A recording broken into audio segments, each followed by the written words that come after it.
Hi guys, welcome back to a new episode of Appst Academy. Today in this video, I'm going to show you how you can sign up for your Western Union's account. Keep watching the video till the end. To sign up for your Western Union's account, firstly go ahead and launch open any web browser of your preference. On the search box at the top, type in westernunion.com and make a search. The official page of Western Union's account will appear on the screen. Click on three lines at the top right corner of the page and from the displayed options, click on Register.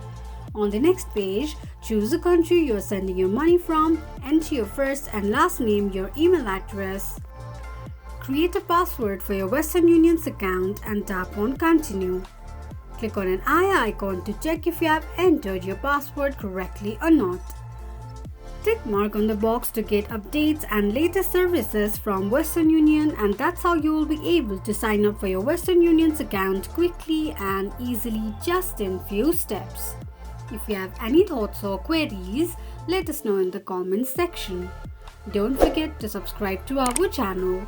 Also press the notification bell icon so that YouTube will notify you whenever we post a new video. I hope this video was helpful to you. Thank you so much for watching.